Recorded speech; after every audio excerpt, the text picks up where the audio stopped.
Hey. Hey, detective?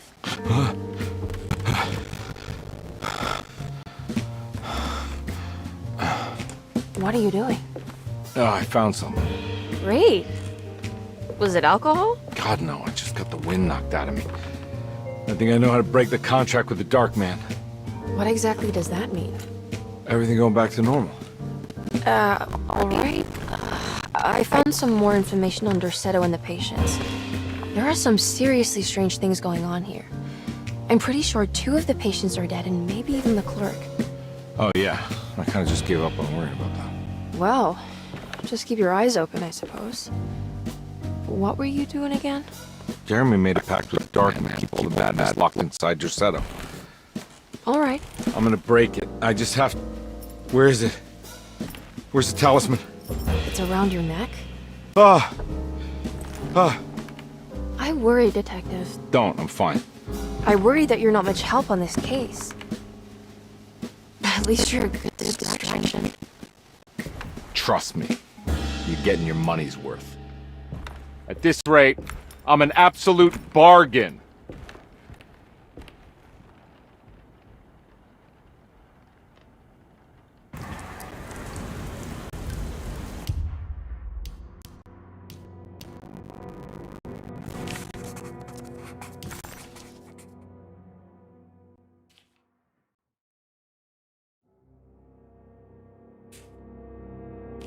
He must first acknowledge psychological trauma in order to proceed.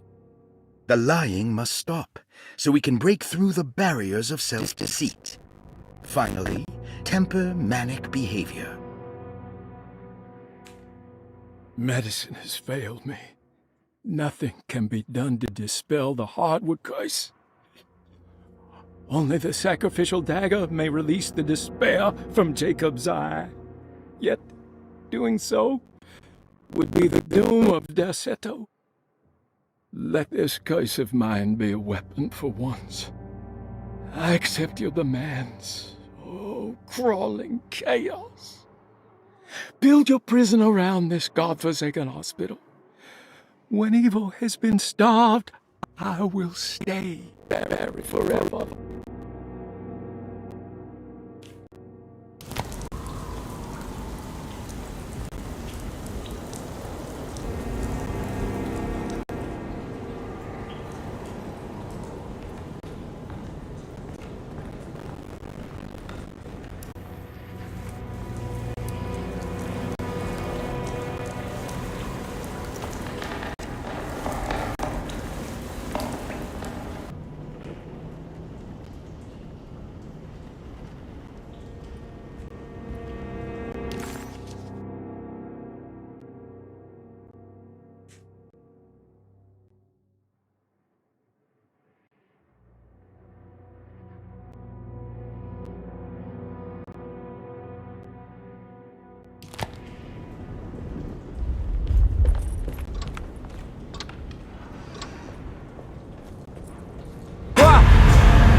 There's something missing.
must have faith that Jeremy's pact with the Dark Man is a bluff.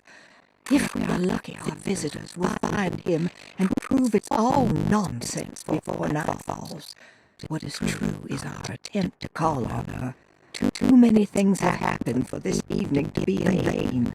Think of Jack and Cassandra, even Perosi, whose circumstances I can't understand. Grace is a go-go without horns. She knows it and will play the role. You must talk to your brother, Baptiste.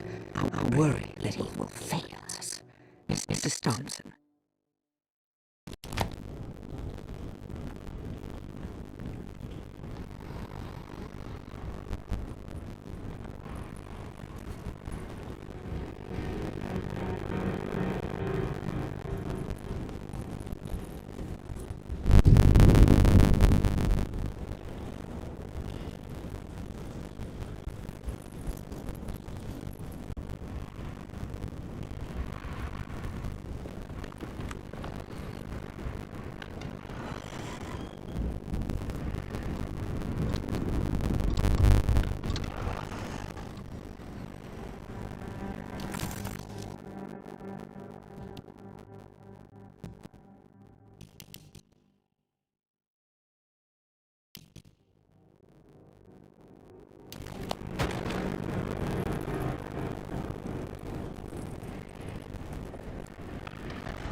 Mrs. Thompson, I understand the last week has been busy. Under these circumstances, I find it important to remind you that Derceto's concerns are not a public matter, nor is it something that should upset you. Please continue your excellent work, and don't spend a thought on the death of Perosi, or, more importantly, the suicide of Cassandra Beauregard. They should mean nothing to you or the staff. I rely on your loyalty, and trust that your close kinship with the Tabois siblings will keep Derceto's secrets hidden. Dr. Gray.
no, no.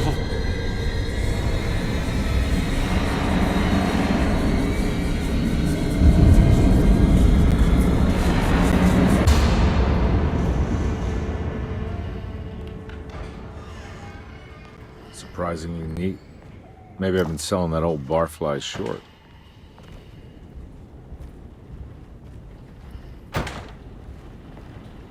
Looks like McCarthy has something hidden inside.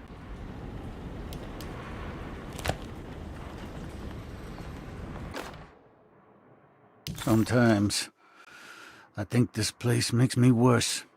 That Derceto might be my grave. A coffin made of ostentatious architecture. A Taj Mahal for the drunken depressed. There's something about Derceto. Something about Dr. Gray. Like we all pretend that we're here to get better, when in fact we are here to be forgotten.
Take this much more. This has to end.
I need the key.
Radiography.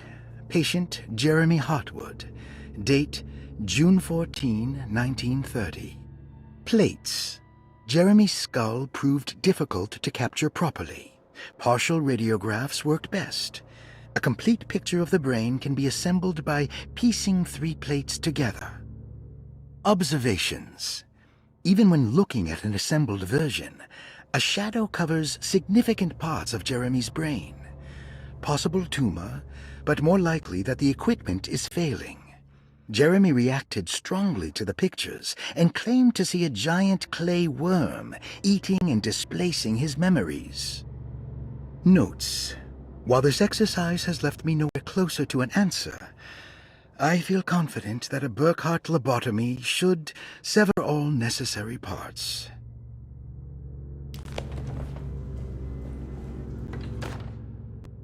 Hypothetical psychosurgery based on the ideas by Burkhardt and the St. Petersburg research could end up saving Jeremy's mind. Severing the connections around the frontal lobe would certainly solve most mental afflictions. The procedure would be brutal in performance, as well as in efficiency. An ice pick pushed through the edge of the eye and into the skull would untether the nerves like Alexander cutting the Gordian knot. As this would likely leave Jeremy in a very different condition, all other paths should first be explored. The medical instrument I would need for this lobotomy is missing, and I should have Waits order a new one.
Don't mind if I do.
That's better. Dr. Gray had been putting Jeremy through some thorough medical investigation. He was trying to break through Jeremy's stories and get to some truth, just like Carnby was. Could Dr. Gray have been trying to break the contract as well?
Why does this keep happening? What am I supposed to do?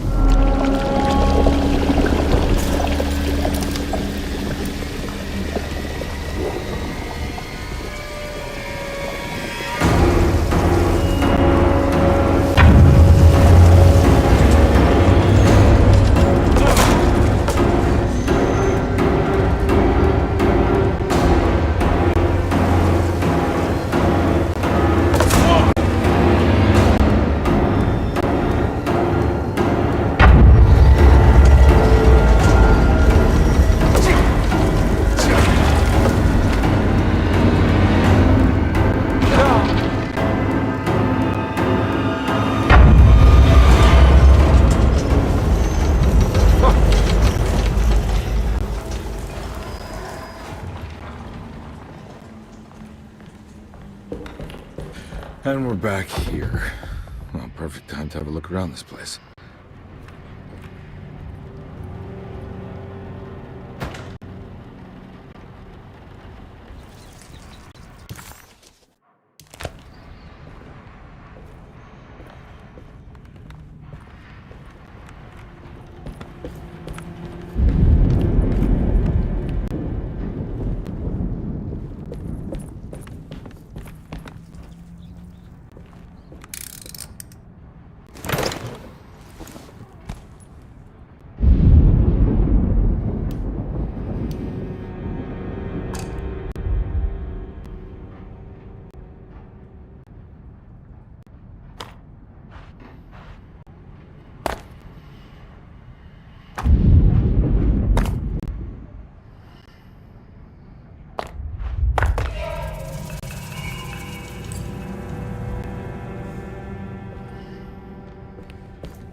What is that?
This is where Jeremy's hiding, right? Hello? Is anyone there? Jeremy? I need help! Wait! Can you hear me? I'm stuck in the mud and the bayou is taking Jeremy. me. Where are you? The motor is dead. I can't do anything more. Hang on, Jeremy. I'll figure something out. I'll get the boat running. Jeremy was calling out for help, but Carnby couldn't figure out where the voice was coming from. For a moment, Carnby wondered if the boat itself was Jeremy, or if he was below it somehow. It didn't matter right now. Jeremy was clear on one thing. He wanted Carnby to get the steamboat running and out of the mud.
The boat's wedged itself right into the bayou. If I get the motor started, I could try reversing back into the river.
Jeremy, where are you?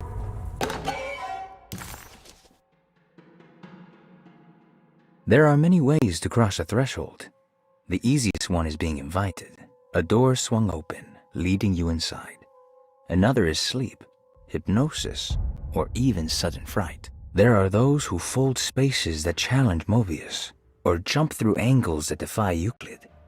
If you learn to properly use your talisman, you could go anywhere. You wouldn't even need to rely on the fluttering wings of the shrieking Byakis.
Pretty weak. I just need something to break it.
I'm all out of bullets.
I'm all out of...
30 years ago, Frederic needed me to die.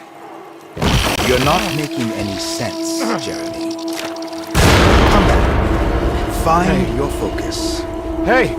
I cheated everyone. I didn't play my part. Hey! I escaped Hey! my doom, my destiny. Again, find your focus. Hey, I'm right here. What the hell is going on? Now everything is wrong. Nothing is in Hey! place. I'm right here! Calm down, Mr. Carnby. What do you want? Were you not talking to Jeremy right now? I haven't seen Jeremy all day. Are you all right, Detective? No. Actually, I don't think so. Well, maybe. I'm gonna go look for Jeremy. Good. Let me know if you find him.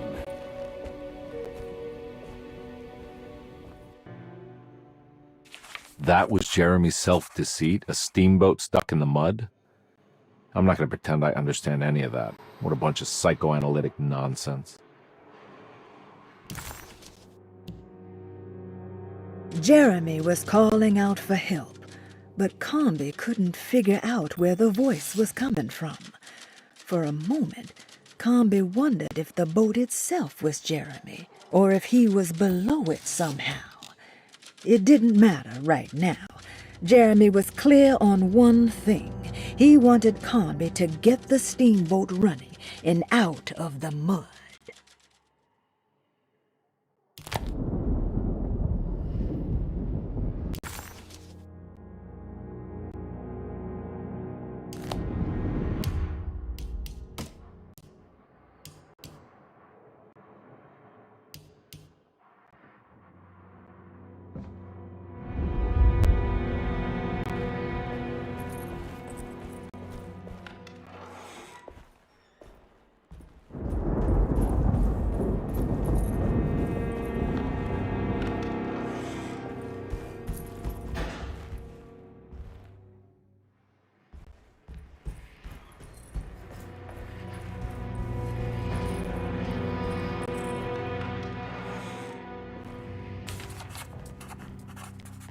This is my room. I belong here.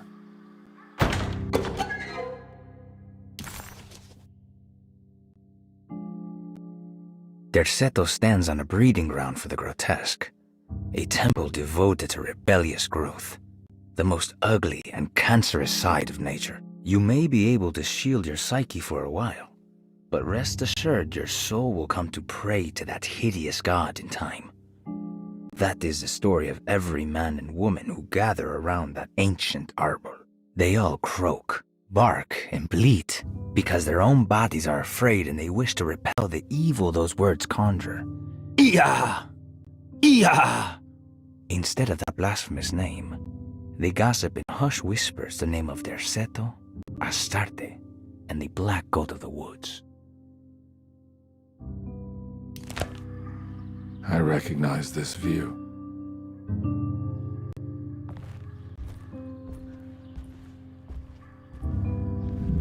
I know the combination. I carry it with me.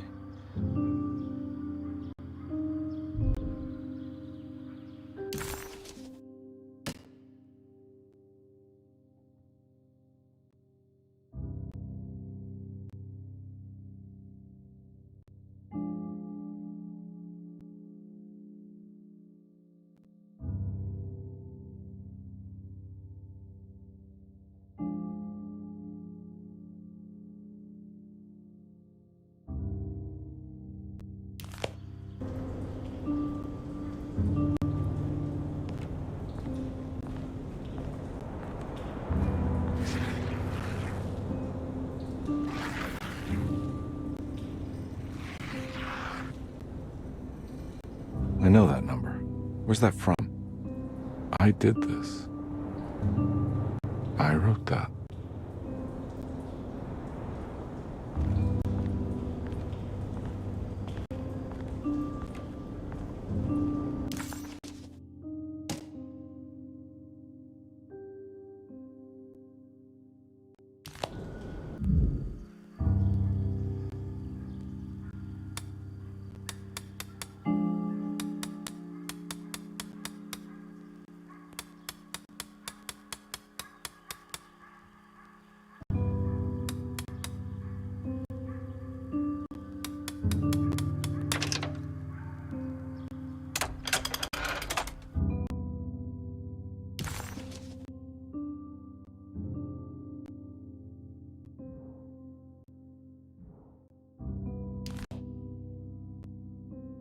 detective.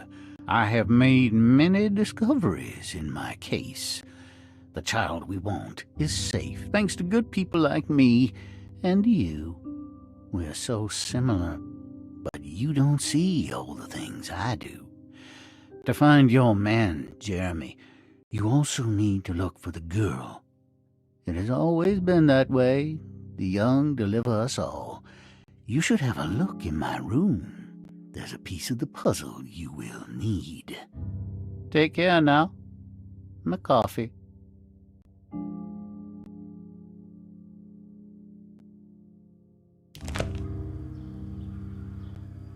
How long have I been here?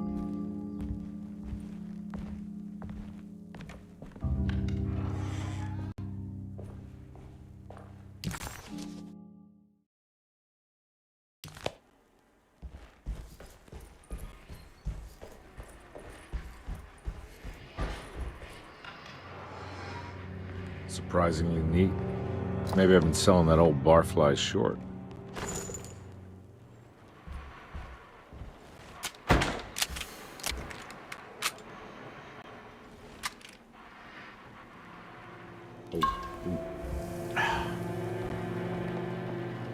Looks like McCarthy has something hidden inside.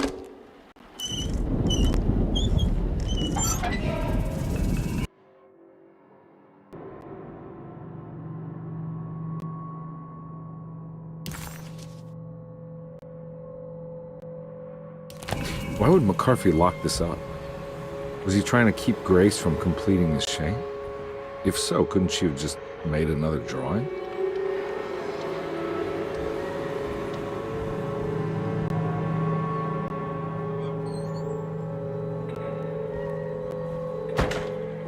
What the hell happened in here?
Jeremy was calling out for help, but Carnby couldn't figure out where the voice was coming from.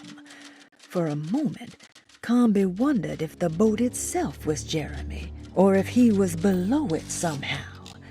It didn't matter right now. Jeremy was clear on one thing.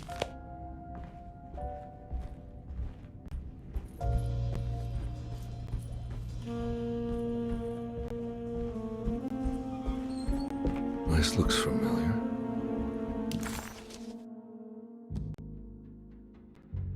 Carnby never thought he'd be so happy to be back at Derceto. It felt like he had crawled through a long, dark tunnel of misery and regret. Now that he was back, Carnby could look into the steps mentioned in the contract. But there was one thing that gnawed on him. What exactly did this have to do with Dr. Gray? How am I back at the office? Jeremy's never been here.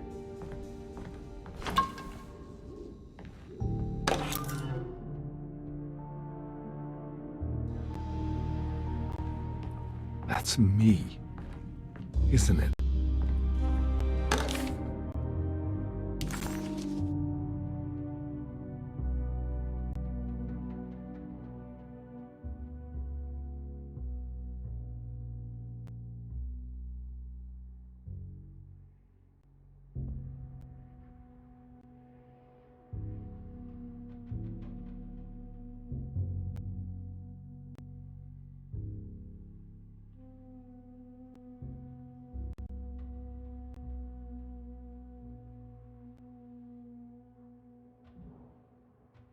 How long had it been since I drowned myself in drink and depression? It had all felt so peaceful, slipping away into oblivion. A welcoming, dark voice wrapped around.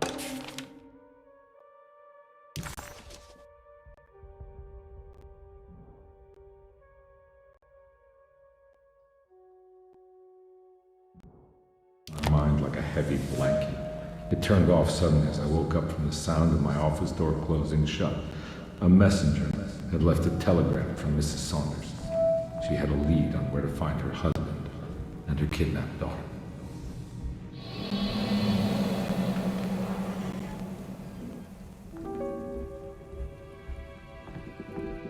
God, I think I need to figure out where I'm going first.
I remember this case.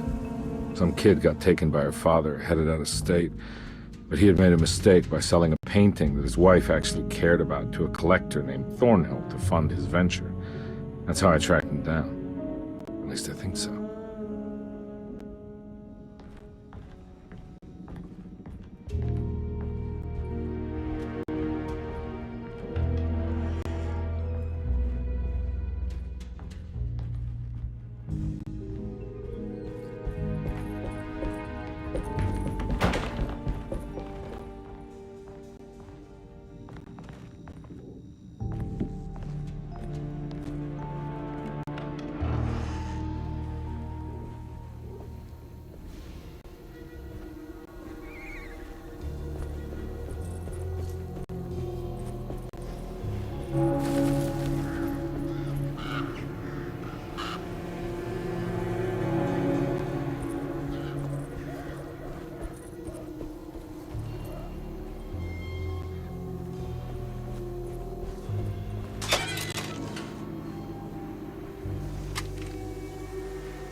Thornhill wasn't a bad man, but he had principles keeping him from handing out information about his deals. So it needed some convincing.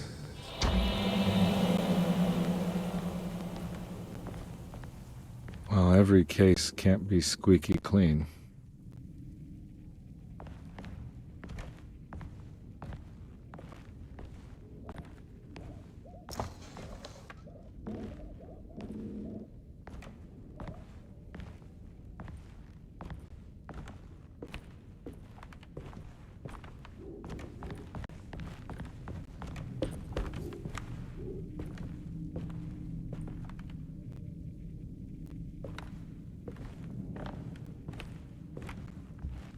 Mr. Saunders had sold a valuable painting to Thornhill, hoping the money would carry him to wherever he was going.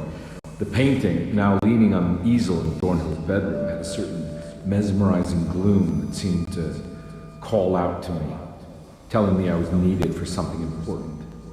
I felt myself falling into the painting, only being brought back by Thornhill, thrusting an address to a Hotel St. George into my hand and asking me to get the hell out.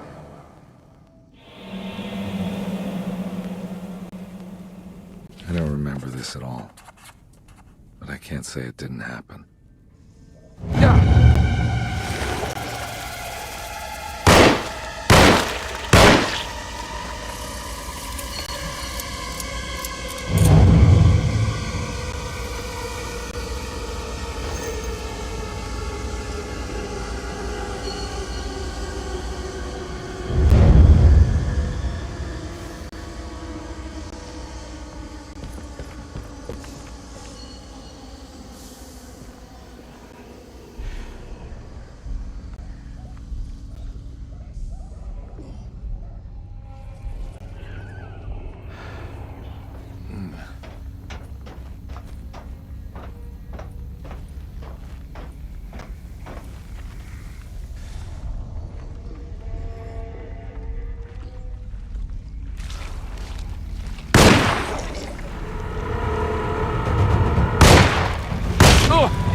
I'm all out of bullets.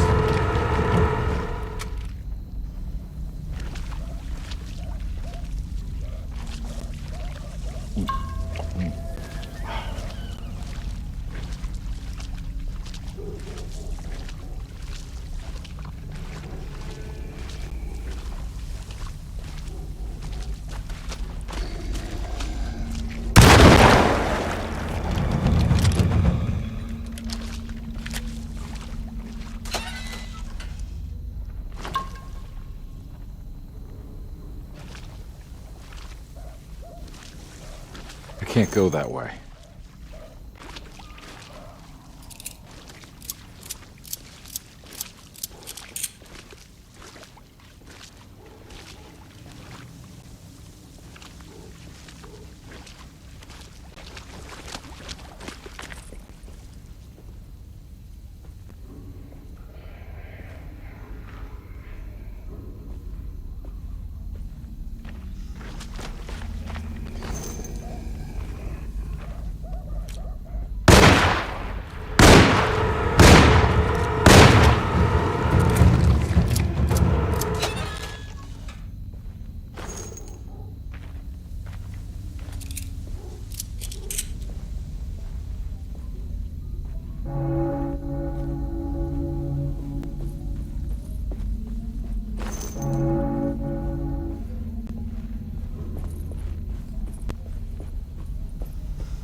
On my way to the hotel, the Morton gang caught up with me.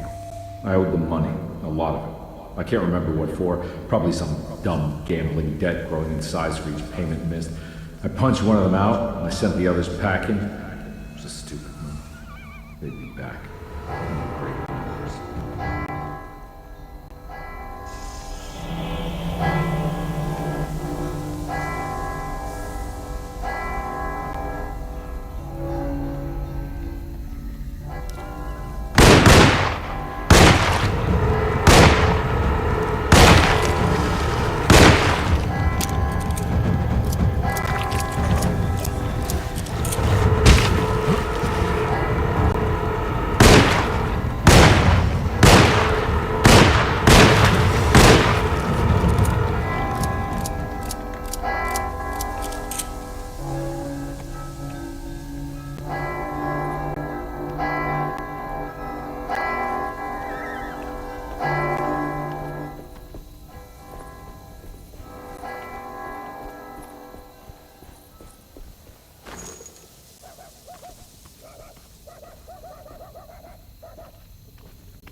I found him.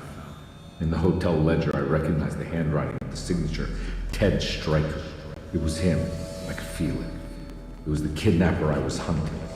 I put on my knuckles and hurried up to his room.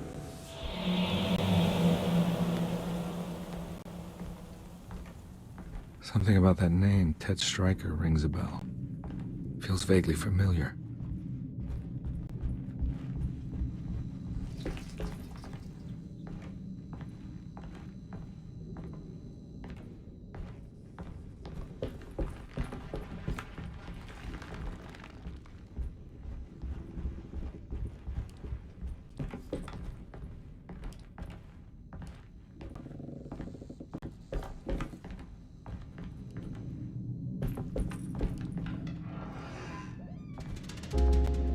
I recognize this room, but I didn't catch up with them here. I must have followed them. But where?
That's right, he was running away, ditching his old life and marriage in New Orleans to find something better in Tallahassee.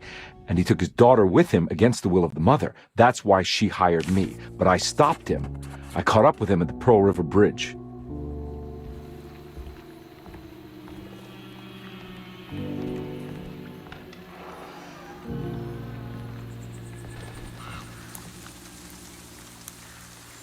Pearl River.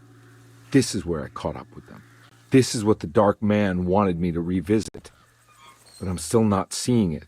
What am I forgetting?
Edward had heard the whispers for years.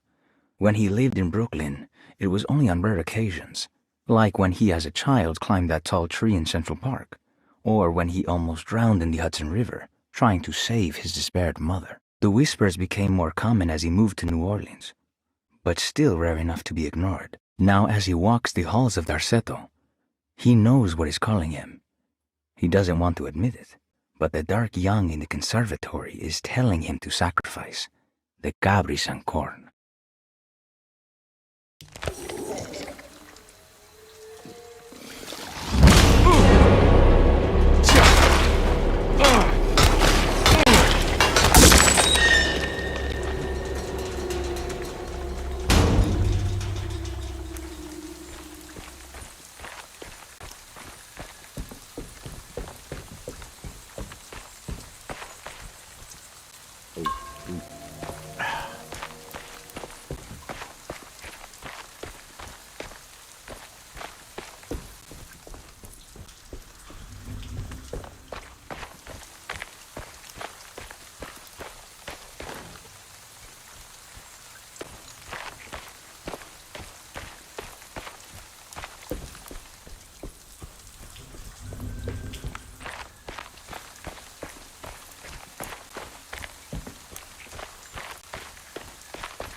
I can't go that way.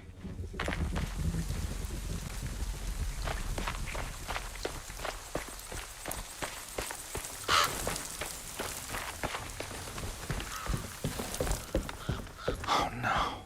It was her all along.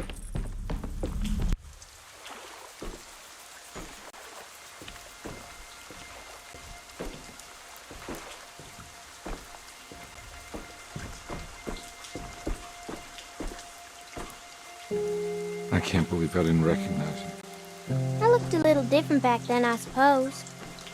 Was any of this real? How do you mean? This day, just... so much is happening. I can't... I think I've lost my head. Do you need me to apologize? I mean... I am sorry. I don't think I need to begin to explain. You're just a kid, Grace. I'm really sorry. I didn't mean for it to happen. Lies.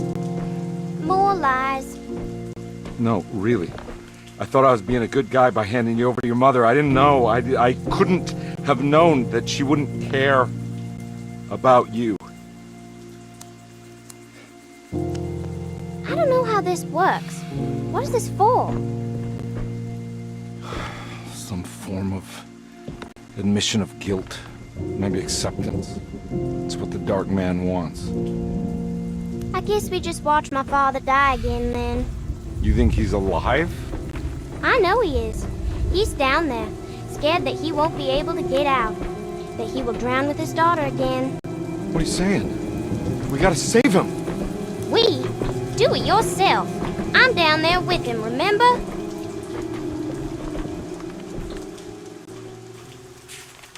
Can I really save them? This all happened so long ago. Carnby had run their car off the bridge. He pulled Grace out of the sinking car, but left her father to drown. He could have saved him.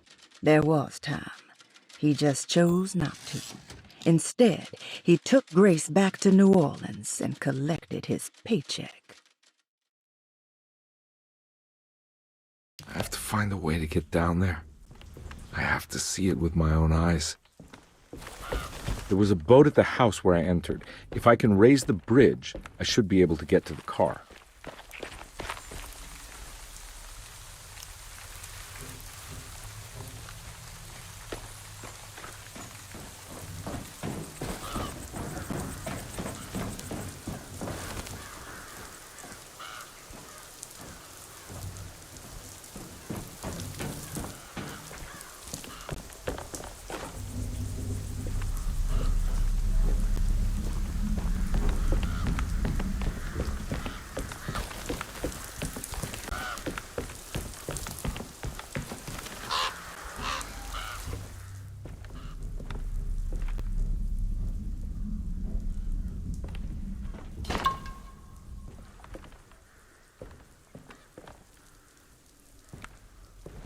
This must be where the bridge is operated. Nothing's happening. It's like something's holding it back.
Should be able to pilot the boat from here.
I'm all out of bullets.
Carnby, are you okay? Don't leave me alone. What the hell have you been doing? What's going on here? Look at this mess! I'm sorry, Mrs. Thompson. Don't make me kick you out of this house! Now get out!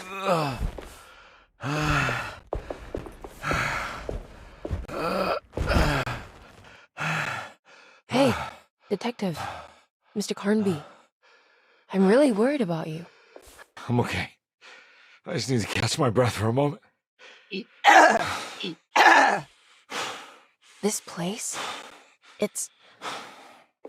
There are some very disturbed figures around here. And I don't think it's just the patients.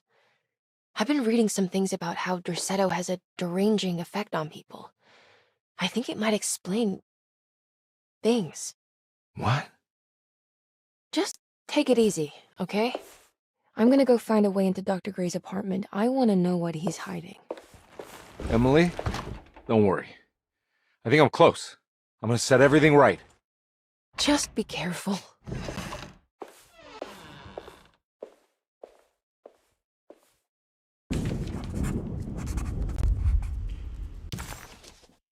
Carnby had run their car off the bridge. He pulled Grace out of the sinking car, but left her father to drown. He could have saved him. There was time. He just chose not to. Instead, he took Grace back to New Orleans and collected his paycheck.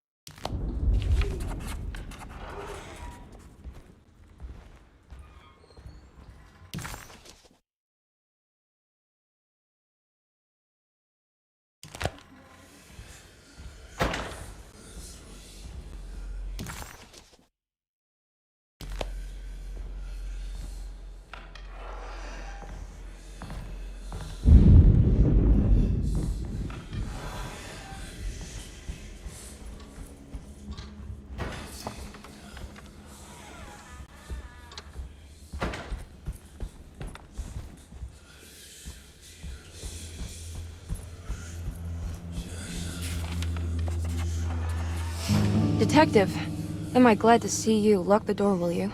I don't think Dr. Gray would appreciate us snooping around. What's going on here? This feels so strange.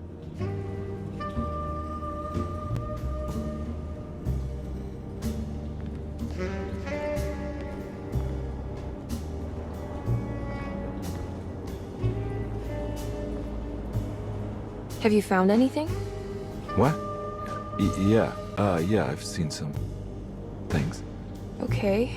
Let me know if there is anything you want to talk about.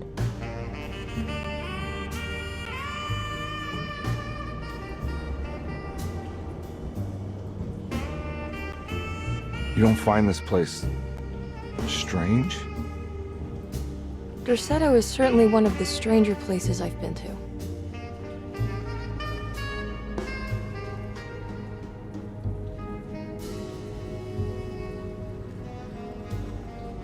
This room feels too real, hyper real, more than anything I've ever experienced. Okay. I don't see what you mean. Forget it. I gotta get back to breaking the contract. Yeah, that's what I was doing.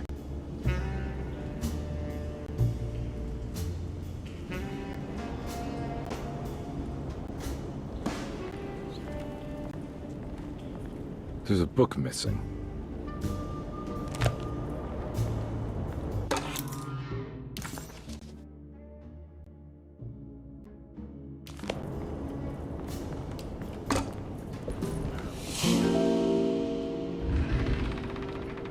What did you do? I was just rearranging the books. Well, come on, let's check it out.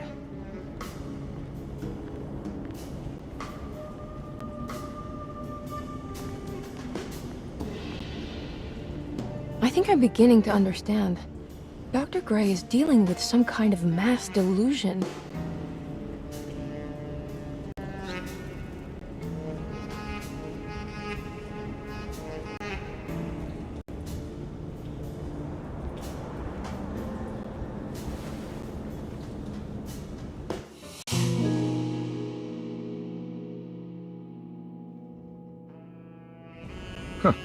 Has that been there this whole time?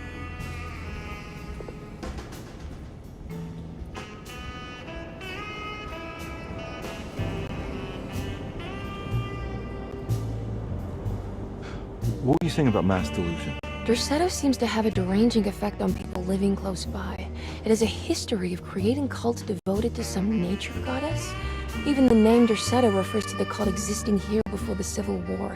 Derceto was the name of an ancient fertility goddess worshipped in Syria. Dr. Gray and his friends, however, seem to prefer the black goat of the woods with 1,000 young, or Shub-Nigroth. And that name can only have come from my uncle's twisted mind.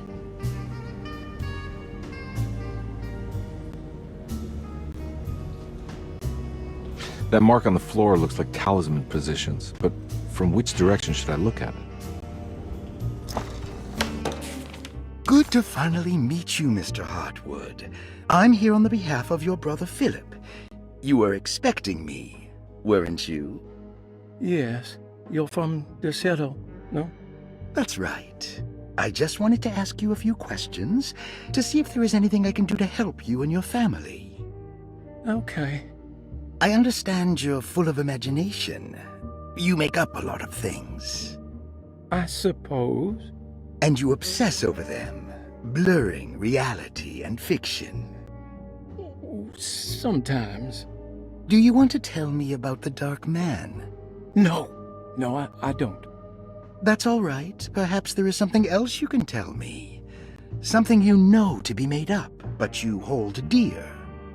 Juan? John? Who's John? No, Juan Luis Jorge. Oh, wait there a moment. Here, take a look. Is he... Oh, he is the author. It's a magnificent book. Life-changing even. The real Juan is long dead, but I like to think of him as my friend. My most beloved friend. I see. Do you often do this? Fantasize about people you read about? No. Well, there is Jacob. Who is Jacob? Turn to the last page. Oh, it's a newspaper article. The Prisoner of Ice, Jacob van Ostad. Is he also your beloved friend? Oh, no, Doctor. Not at all. He is the fire that fights fire. Yes, I think it's clear your overstimulated imagination, this mania, needs to be tempered for you to live a normal life. I know your family calls it the Hartwood curse, but I want you to know that there is nothing supernatural about your condition. It's all inside your head. And with that, I'm very qualified to deal with. In time, you will be cured. In time. Yes, in time we will exorcise all your demons, all the dark men. Yeah! Please, Mr. Hartwood, calm yourself. What happened? Oh, don't you worry your little head about it, Miss Hartwood. Your uncle and I just had our first breakthrough.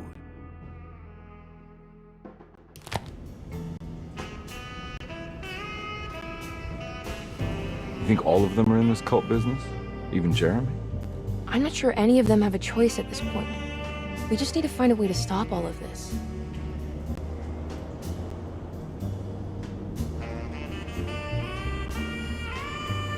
I've been so busy trying to free your uncle from the promise he made to the Dark Man, I guess I kind of just let everything else go. Don't worry, Detective. I feel like we're close. I'm sure Jeremy will turn up. If he is part of the cult, he wouldn't want to miss the Feast of St. John. I just need enough information to make him see the truth. I hope you're right, but I doubt he'll show up. Not as long as the Dark Man's got him hiding.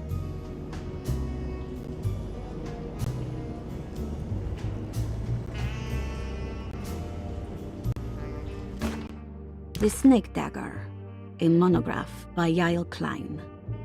In Ludwig Prin's book on pagan rituals called The Mystery of the Grave, as translated by Nicholas Vachy, there are several references to a sacrificial dagger called the snake dagger.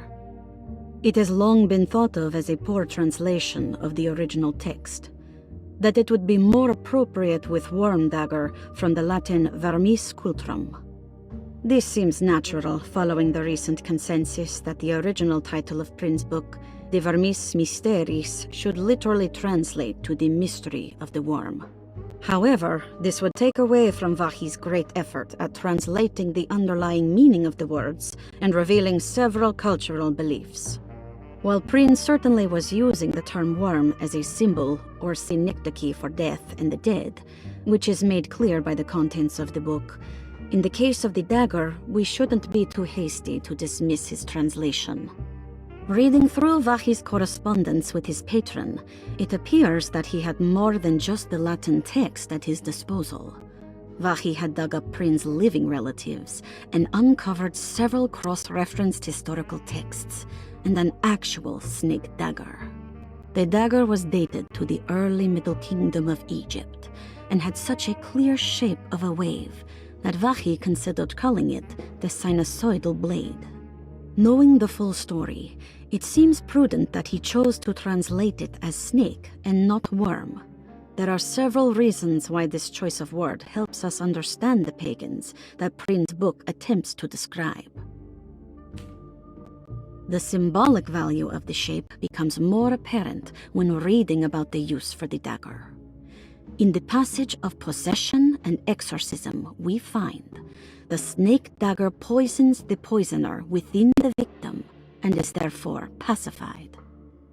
Where the literal text would tell us that the worm dagger trumps the demon possessing the victim, it tells us nothing of their reasoning, only that somehow this dagger wins against the demon, like it had the better hand in poker.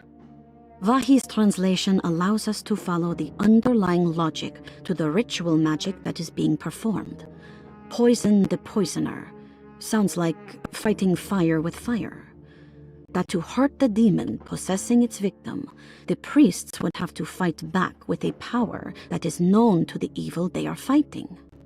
The snake dagger is therefore not only a good way to describe its form, but it also helps us understand how it could be thought of as a useful tool for exorcism.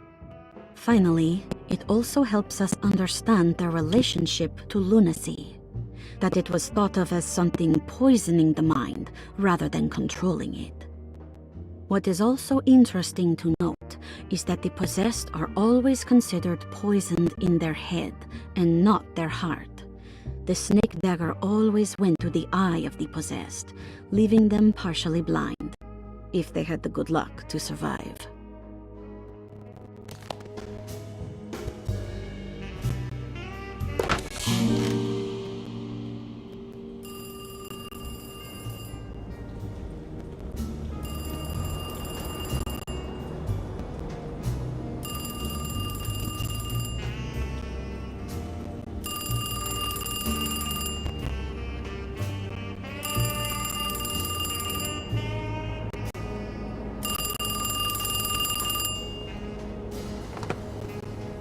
Hello? Detective Carnby? Who is this? Jeremy? Jeremy is with the Dark Man. You can't save him. Well, I've done everything he wanted so far, and there's just one more thing on the list. I expect him to keep his promise and return Jeremy unharmed. Get out, Detective, while you still can.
You okay? You look a little frazzled. Just stupid telephone. I know. I tried calling the police earlier. The telephone is completely dead. No. Yeah, no, the telephone was busy.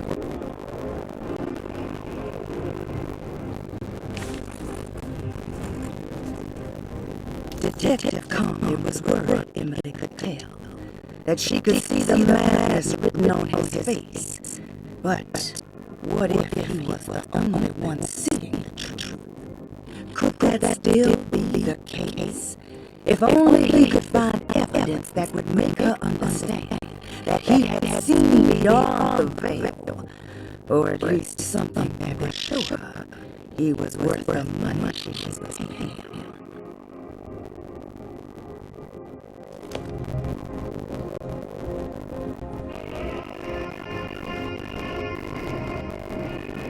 Miss Hartwood, I think you're gonna want to see this.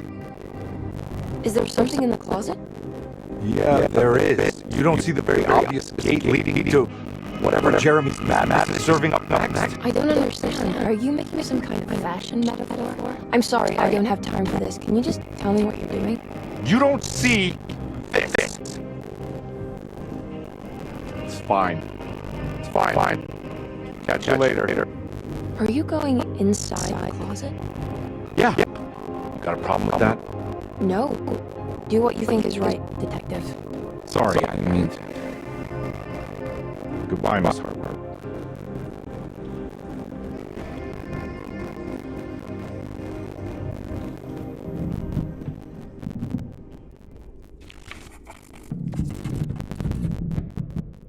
Disheartened by his failure to make Emily understand what he was doing, Detective Carnby actually felt better seeing the frozen hell before him. There was a finality to it. Its clear symbolic opposite to the dark man's desert made him realize this was the end. Soon it would all be over.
We found the ancient stellarium perched on a cliff facing the Arctic Ocean after a day of sailing due north of the Eskimo encampment.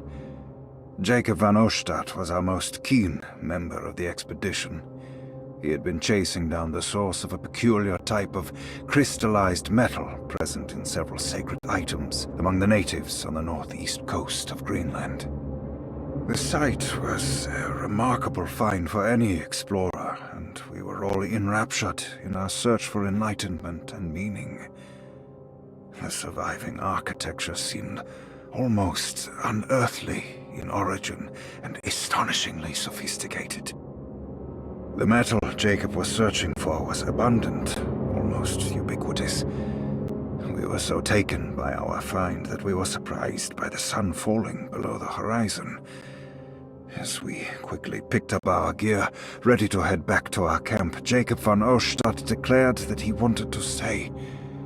He was adamant. We begged him to reconsider. The night would be getting colder by the hour, and we feared for all our safety. Jacob refused, threatening us with violence if we wouldn't leave him alone. As the snowfall turned heavier, we left him there on his own. The next day, the weather became worse, and we had to spend hours enforcing our shelter as our tents became increasingly useless. The group had written off Jacob, thinking he must be dead.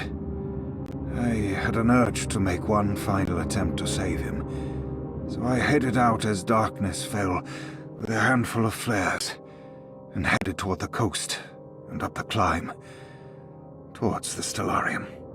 That's when I saw him, transfixed by a burning sky, that celestial lantern. Jacob keeled over and let out a painful shriek that struck me with such fear and pity. He was crying in agony, for the cold weather had ravaged his flesh. I called out to him, and he turned to face me. His vacant stare held me in place like a needle through a butterfly, and he said, "You must leave now, Heshtan. Go, and never come back." And so I left.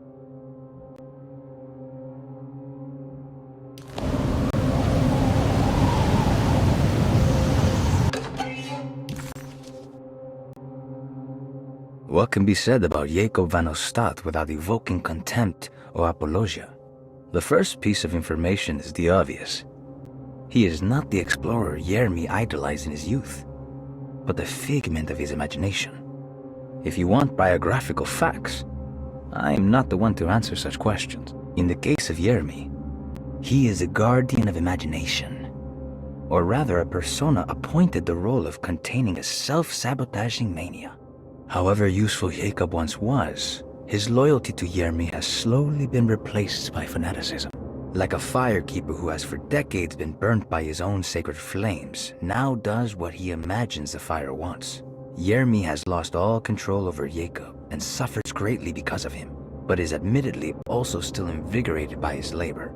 In the plainest of words, Jacob keeps Jeremy sick so he can remain Jeremy.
Hey, you! What are you doing here? What is this place?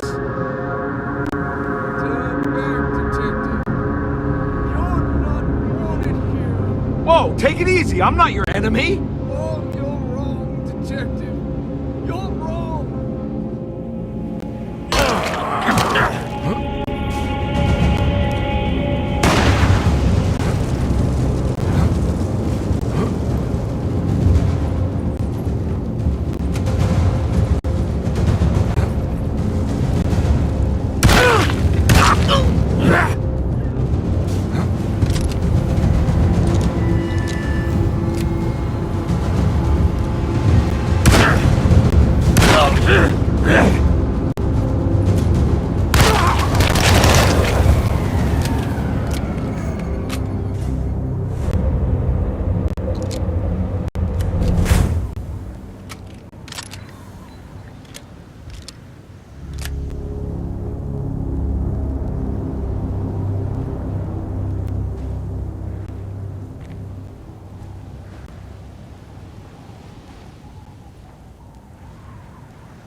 I figured you wouldn't want your stars aligned, Jeremy, or maybe that is what you need to temper that mania of yours.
I